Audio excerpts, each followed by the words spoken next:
Bienvenue dans Parlons Banque, l'émission qui vous aide à mieux comprendre le monde financier qui vous entoure. Pour ce nouveau numéro, nous serons portés sur la politique des institutions bancaires en ce qui concerne l'octroi de crédit. Et pour développer de ces sujets, nous serons sur ce plateau avec un analyste contrôleur financier, M.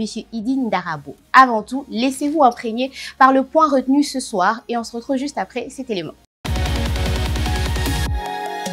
Aujourd'hui, nous mettons les projecteurs sur un sujet crucial. La politique des institutions bancaires en matière d'octroi des crédits.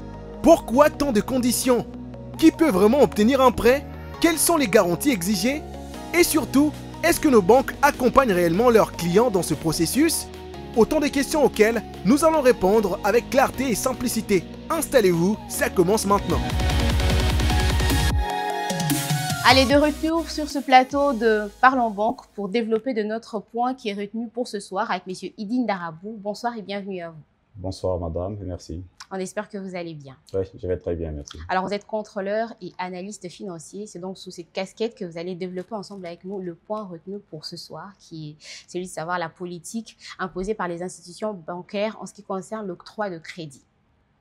Alors, d'entrée de jeu, moi, j'aimerais vous poser la question de savoir, est-ce qu'il y a des critères retenus pour arriver à accéder ou alors à octroyer un crédit auprès de la banque? Merci Madame Leila. Pour les individus, tout comme pour les sociétés. Bien sûr, il y a toujours un nombre de critères pour octroyer les crédits aux individus, tout comme aux sociétés. On va commencer par les individus. On peut commencer avec les individus, parce que quand on parle individus, beaucoup plus avec les IMF.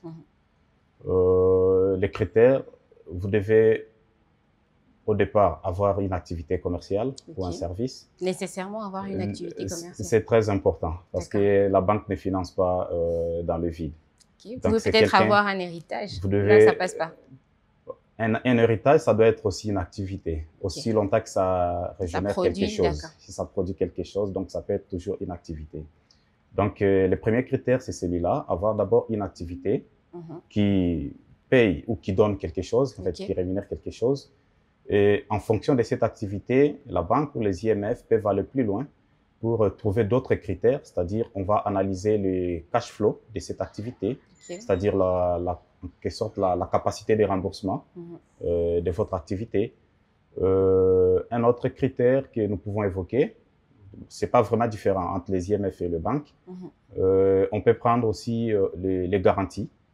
Il y a des types de garanties exigées. Pour les IMF, on exige beaucoup plus avoir une caution au minimum. À l'époque, je pense pour certaines IMF, on exigeait 10% du montant que vous allez emprunter. Donc, au départ, vous déposez 10% du montant et ensuite, vous allez avoir accès au crédit. Tout ça. Voilà. Mais pour les banques, il y a des critères dans la garantie. Vous pouvez, par exemple, disponibiliser un certificat d'enregistrement, donc des titres immobiliers. Et pour avoir accès aussi au crédit.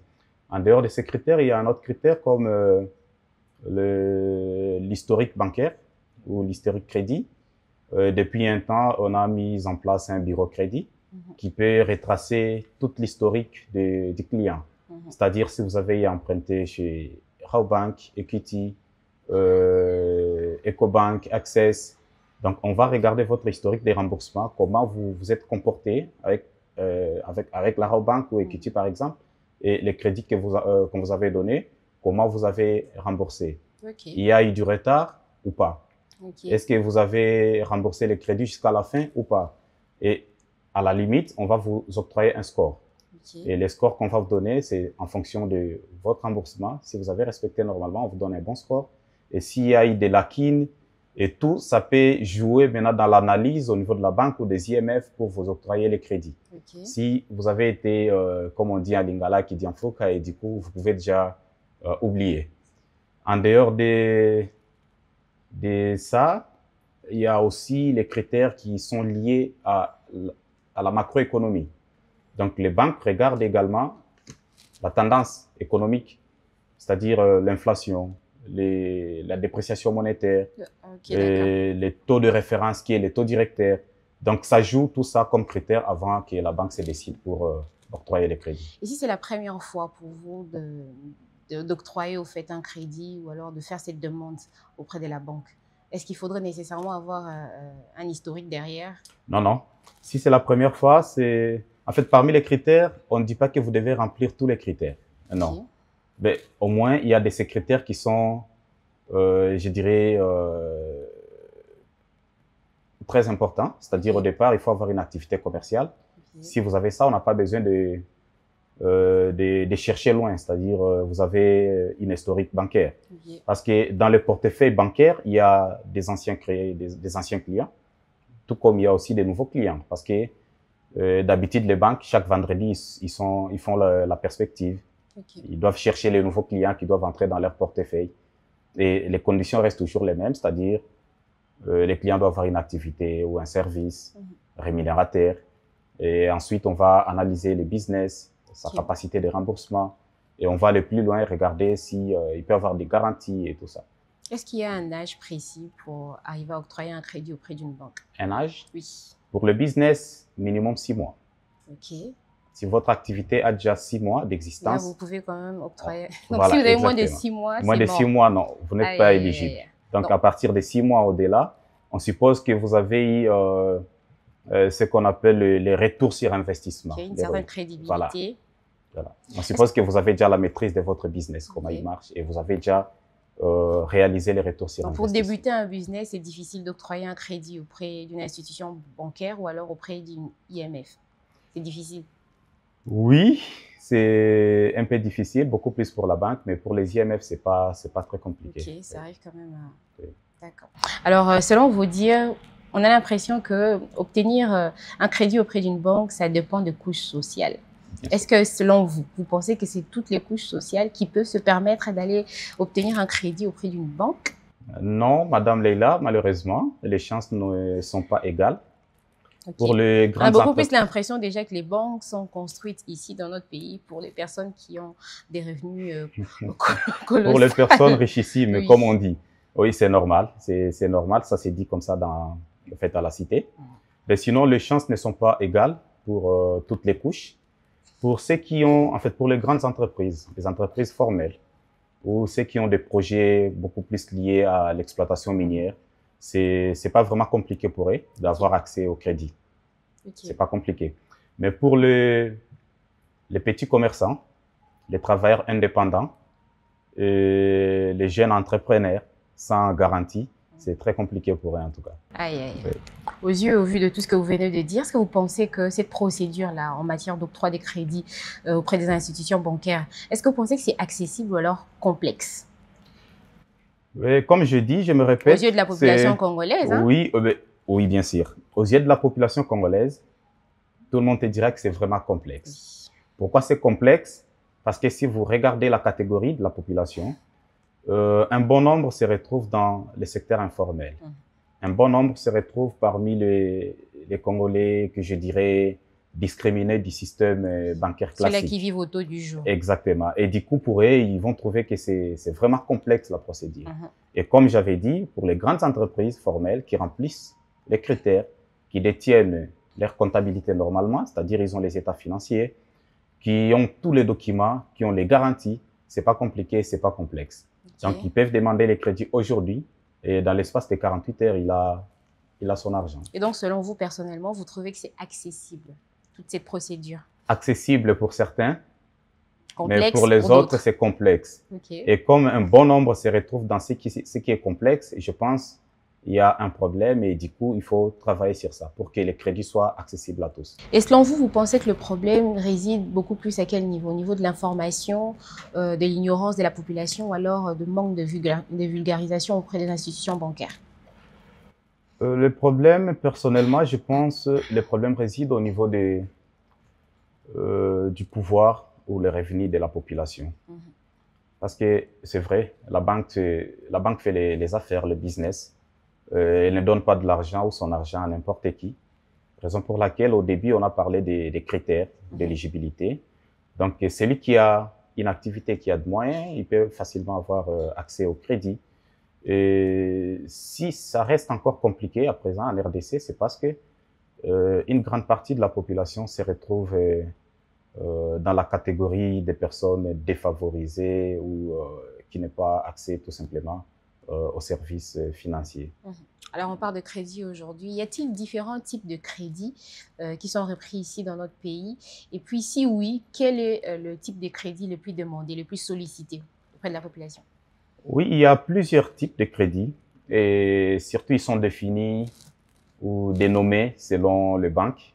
Ah, ok. Chaque banque, oui, chaque banque a une dénomination qu'elle donne à son type de crédit. Ok. Oui, c'est pas toujours la même chose, mais sinon, dans l'ensemble, si vous regardez, c'est par rapport à la durée, par rapport au taux de remboursement et tout ça, vous allez comprendre que c'est pratiquement, il s'agit de ces crédits, c'est-à-dire les crédits à la consommation, par exemple, Ok. ou des crédits professionnels, le retail, soit des crédits immobiliers. Ok. Donc, voilà, c'est en quelque sorte les quelques types de crédits que nous retrouvons dans le secteur bancaire chez nous. Mais sinon, le crédit le plus sollicité, ça reste les crédits à la consommation. Si on imagine. Voilà, c'est les crédits les plus sollicités. Les crédits à la consommation parce que on doit acheter ceci, on doit scolariser les enfants, on doit payer l'hôpital ou les soins de santé, on doit payer le billet d'avion pour se déplacer. On doit, par exemple, faire installer les panneaux solaires ou voilà, l'énergie solaire à la maison, soit dans les bureaux. Soit on peut recourir à... On doit s'approvisionner, par exemple. Et les stocks qui est presque épuisé, il faut s'approvisionner rapidement. On peut vous donner un crédit à la consommation, un crédit rapide avec une durée très courte, de moins d'une année, par exemple, tout au plus une année. Voilà. Donc, les crédits les plus sollicités restent les crédits à la consommation jusqu'à présent. Voilà. Et vu que c'est les crédits les plus sollicités, vous pensez que c'est les crédits les plus accessibles en termes de procédure? Oui, c'est les crédits les plus accessibles par rapport à d'autres types de crédits. Ok. Oui, ça n'exige pas beaucoup de choses. Aujourd'hui, par exemple, si vous entrez en contact avec certaines banques, surtout pour les Congolais qui sont fonctionnaires ou agents de l'État, ils ont déjà un crédit, en fait, un compte directement dans une banque. Ils ont un revenu, c'est-à-dire son salaire qui est payé directement dans une banque. Si ces fonctionnaires veulent avoir, par exemple, un découvert ou une avance sur salaire, il peut facilement les demander sans passer même par la banque. Okay. C'est-à-dire à partir de son téléphone, il manipule l'application que la banque a mise en place pour les clients et directement, il peut voir son compte crédité d'un montant X par rapport à son revenu, bien sûr. Voilà. Alors, tout à l'heure, lorsque vous avez énuméré les différents critères d'éligibilité, vous avez mentionné la garantie pour les banques très souvent, ou alors pour les IMF aussi, ils demandent la garantie. Bien sûr, la caution. C'est quoi, en fait? Oui. Ok. Oui. La caution? Oui, bien sûr, la caution. Pour les IMF, là, on parle beaucoup plus des clients qui sont catégorisés beaucoup dans les secteurs informels. Okay. On leur demande une caution de 10% du montant qu'ils vont emprunter. Mais dans les IMF, il y a aussi une catégorie de petites et moyennes entreprises qu'on leur demande aussi une garantie. Ça peut être par exemple un parrain. Trouver quelqu'un qui peut venir parrainer votre crédit.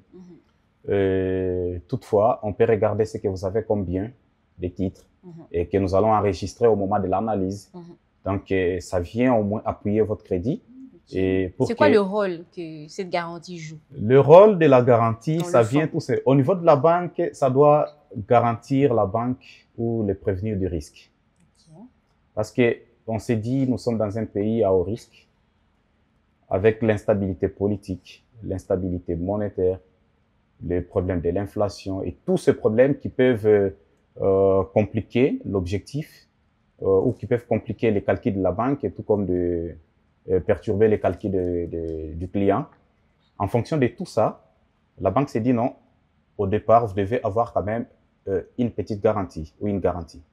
Grâce à cette garantie, je me dis, mais si ça complique de l'autre côté, parce qu'il y a aussi les manques de remboursement qui entrent dans l'analyse, c'est-à-dire le client peut se retrouver en difficulté de remboursement et on peut recourir à la garantie pour financer les crédits qu'il avait empruntés. Donc, ça peut arriver, on vous finance l'argent, vous arrivez à 6 mois, 7 mois de remboursement, vous avez des difficultés, vous n'arrivez plus à rembourser. La banque peut recourir à la garantie pour payer le restant dit, c'est-à-dire le montant qui est resté. Donc, la banque joue la carte de la prudence en Bien demandant une garantie. Il s'agit des affaires, c'est normal. OK. Donc, Oui. si on n'a pas de garantie, ça sera difficile d'octroyer un crédit auprès d'une institution bancaire ou alors auprès d'une IMF. Oui, quand on n'a pas de garantie, c'est très difficile, c'est très compliqué. Il faut Cette avoir la histoire garantie. des crédits, là, c'est compliqué, hein, ça se complique. C'est pas toujours compliqué, comme on le voit. Personnellement, je pense... Parce qu'à la base, lorsqu'un individu ou alors une entreprise vient solliciter un crédit ou alors un octroi de crédit, c'est parce que, dans le fond, je n'ai pas de quoi subvenir aux besoins de mon entreprise ou alors à faire avancer mon projet. Non, pas forcément.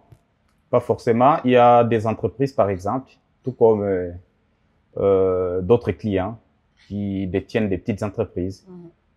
Ce n'est pas qu'il manque tout, mais c'est par rapport aux besoins qui se présentent sur place.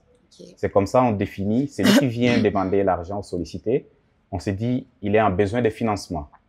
C'est pas qu'il manque tout. Okay. Mais sur place, il a besoin, par exemple, de 1000 $ parce qu'il doit rapidement acheter quelque chose et répondre aussi à la demande de ses clients. Et raison pour laquelle il vient vers la banque.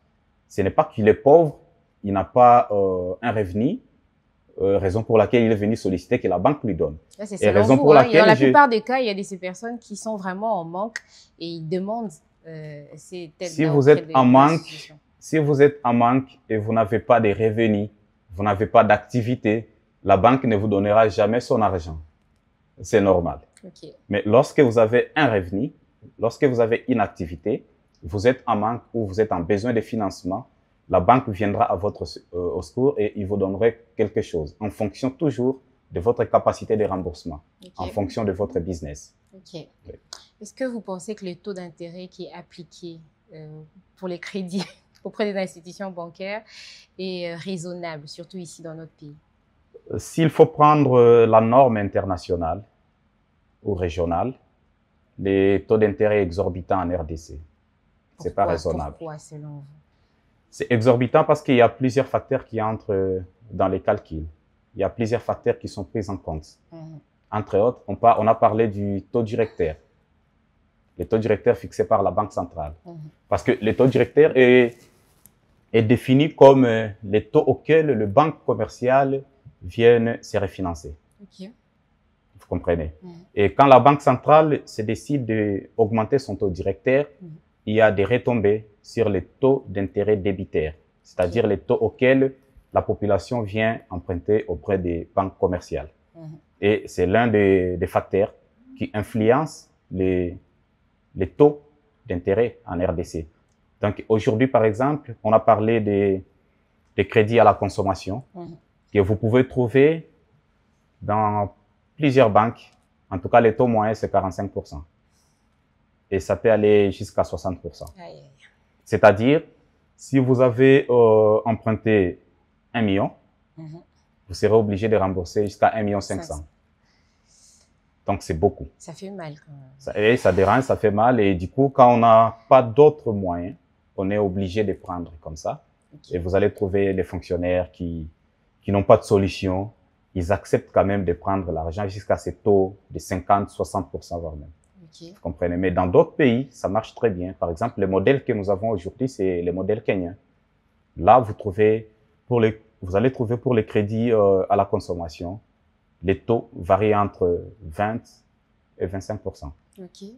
Mais chez nous, jusqu'à 50, 60, c'est vraiment énorme. Et on doit réfléchir sur ça et donner des propositions de manière que les taux soient plus raisonnables possible. Plus raisonnables.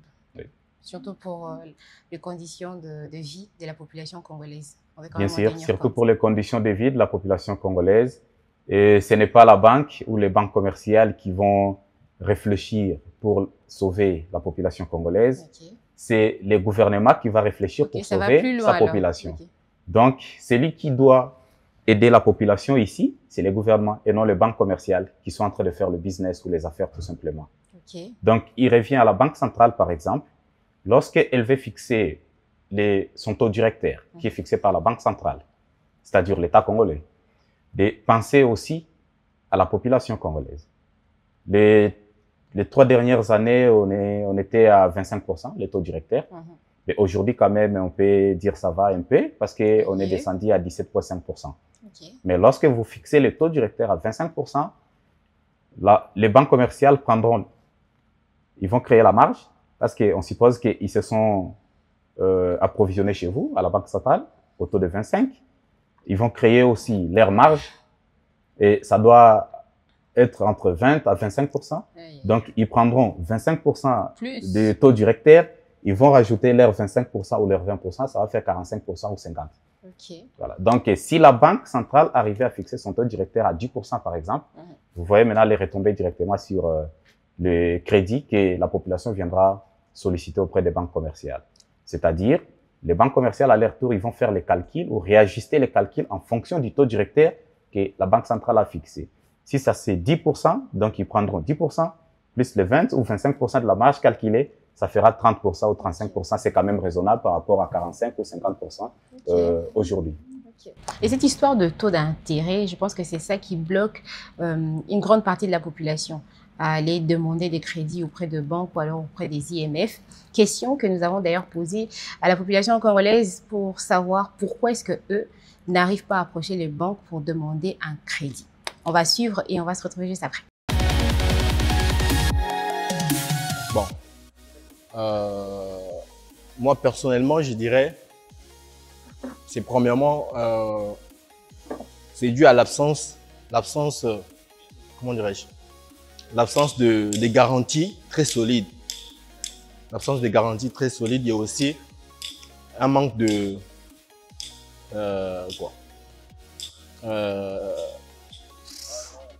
comment on appelle ça? D'intérêts aussi, d'intérêts qui sont très élevés. Donc tu viens emprunter l'argent à la banque comme ça et puis les délais fixés pour les remboursements dépassent et vous allez remarquer que les taux d'intérêt vont commencer à augmenter du jour au lendemain. Et avec la plupart des Congolais qui sont leur stabilité financière qui sont un peu très déséquilibrées, alors c'est l'une des raisons pour laquelle les gens se méfient et préfèrent rester comme ça en train d'observer avant de prendre un engagement à la banque. Ce qui m'empêchait d'obtenir un prêt bancaire, je dirais d'abord il faut que je puisse avoir l'idée sur la banque en question et leur mode de fonctionnement. Et que si je ne sais pas comment ils fonctionnent, ça sera aussi difficile de faire les prêts. Et qu'ils peuvent venir me convaincre, mais je dois d'abord savoir comment les affaires marchent et d'où l'argent provient. Ça peut être des banques qui prennent de l'argent, on ne sait pas d'où, mais je vais montrer que non, l'argent provient de telle part pour me permettre de bien faire les prêts. Bon, ce qui peut empêcher à un individu d'obtenir un prêt, c'est peut-être la garantie, s'il n'a pas de garantie, ou bien s'il n'a pas une activité qui tourne bien, qui peut lui permettre à rembourser avec tout ce qu'on demande comme intérêt. Mais ce qui décourage plus, c'est le pourcentage que ces banques imposent. Il y a même de ceux-là qui demandent 25%.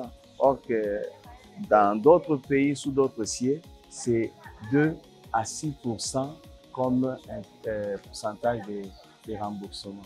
C'est ce qui peut empêcher ici chez nous. C'est normal, comme on n'a pas nos propres banques privées, c'est normal que nous connaissons de telles difficultés. Si on avait nos propres banques, ça pouvait quand même aller.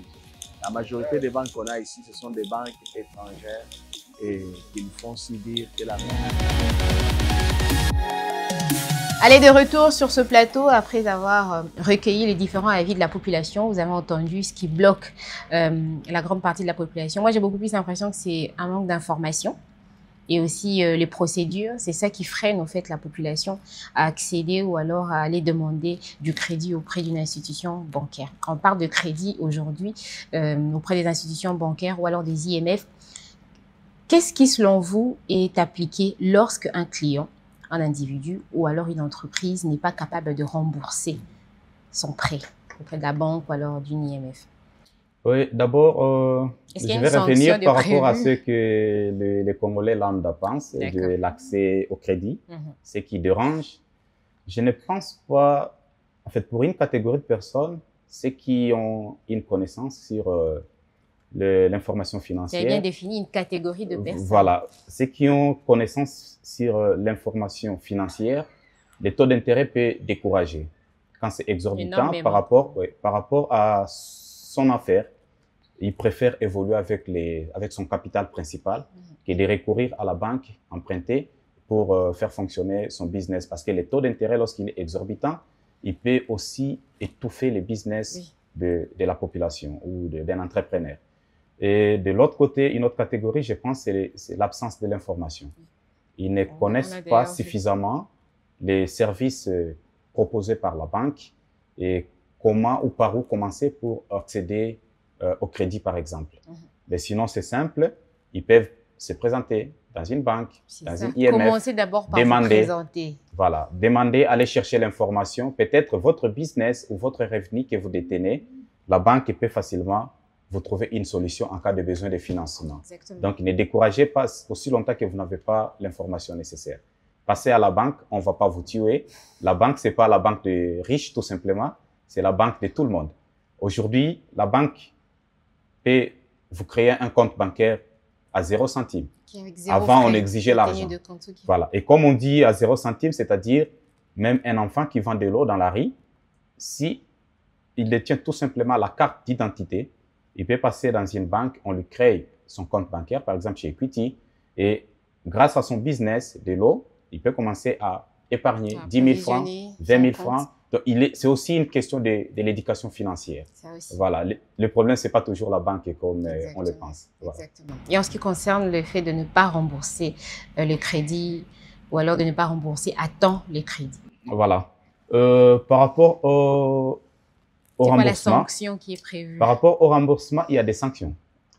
Lorsque vous avez un retard, à partir d'un jour, il y a des pénalités que la banque va frapper. Voilà. En termes d'intérêt, on imagine. Bien sûr, il y a des pénalités. Donc, c'est-à-dire vous entrez en arriéré. À partir de demain, il y a des pénalités que vous allez commencer à payer. Okay. Si vous avez fait une semaine d'arriéré, quand vous viendrez rembourser le montant prévu, vous allez rembourser aussi avec les pénalités. Donc là, c'est l'une des conditions. Mais quand ça complique, c'est-à-dire, il peut faire 1 mois, 2 mois, il n'a plus de moyens de rembourser parce que le remboursement est mensuel. Il n'arrive plus à rembourser. Il y a des politiques que la banque, les IMF proposent. Okay. On peut vous relancer. Par exemple, l'argent que vous avez emprunté, c'était pour acheter la marchandise à l'étranger et venir vendre. C'est vrai, vous avez acheté, mais la marchandise est bloquée au niveau de la douane, par exemple. Et il vous manque quelque chose pour compléter, récupérer la marchandise, vendre rapidement et continuer à rembourser. Vous comprenez?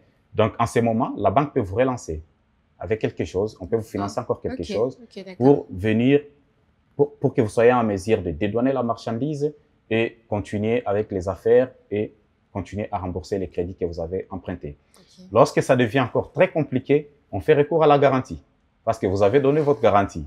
Si c'est la parcelle, par exemple, pour celui qui a pris plus de moyens, si vous êtes d'accord, bien sûr, on va procéder parce qu'il y a aussi l'approche judiciaire. On peut vendre la parcelle, prendre la partie ou le restant dit pour rembourser votre crédit. Et quand c'est vraiment compliqué et vous n'avez pas de sous, là, c'est là que la banque aussi n'arrive pas aussi à trouver de solution parce que là, elle se retrouve aussi bloquée quelque part.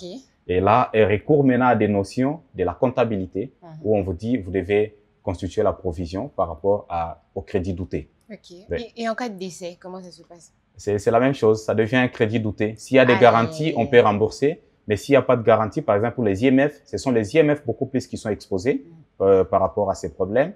Et lorsqu'il n'y a pas suffisamment de garanties, ils acceptent la perte. C'est-à-dire, ils vont constituer la provision. Ça devient un crédit douté qui est quand même reconnu dans la comptabilité bancaire. Pour éviter de tomber dans ce genre de situation, est-ce que les banques ne proposent pas une sorte d'accompagnement lorsqu'un client vient octroyer un crédit auprès d'eux?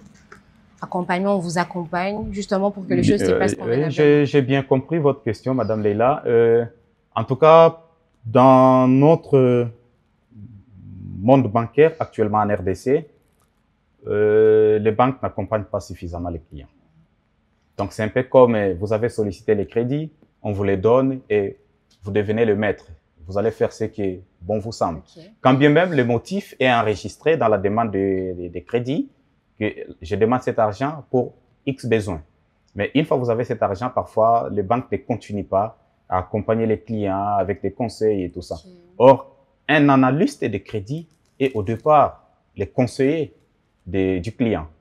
Vous devez donner de conseils à votre client, la manière qu'il va utiliser son argent, la manière qu'il va épargner, la manière qu'il va continuer à rembourser parce qu'il doit assurer les remboursements jusqu'à la fin de l'échéance ou jusqu'à la fin du cycle. Malheureusement, pour les banques, on n'accompagne pas suffisamment le client, mais pour les institutions de développement, ou les banques de développement, ils ont au moins développé cette politique. Ils accompagnent suffisamment leurs clients. C'est-à-dire, lorsque vous avez un projet, avant de vous financer, on va d'abord vous former. C'est ça. On vous donne une éducation financière. Comment vous allez gérer votre argent, comment. Et lorsqu'on trouve que vous êtes prêt, ils vont maintenant financer votre projet. OK. Oui. Et quelle amélioration, vous, personnellement, vous suggériez auprès des institutions bancaires pour améliorer l'accessibilité de l'octroi de crédit? Pour les institutions bancaires, si nous devons regarder la catégorie de la population ou la couche sociale, parce que la plus importante se retrouve parmi les personnes défavorisées. Et je pense que les institutions financières devraient réfléchir pour améliorer les types de crédits. C'est-à-dire qu'on trouve un crédit adapté, par exemple, aux petites et moyennes entreprises et à ceux qui se retrouvent dans les secteurs informels. C'est la première recommandation. Et je ne dois pas me limiter aux institutions bancaires, je dois passer au gouvernement parce qu'ils travaillent aussi avec les gouvernements. Par rapport à la Banque centrale, on vous demande par exemple d'avoir les taux directeurs le plus bas possible pour que ça marche de l'autre côté, qu'on n'ait pas beaucoup de conséquences en fait sur les taux d'intérêt débitaires auxquels la population viendra s'endetter auprès des banques. C'est vrai, il y a quand même des mesures, ça dépend des moments. Les taux directeurs peuvent augmenter en fonction aussi de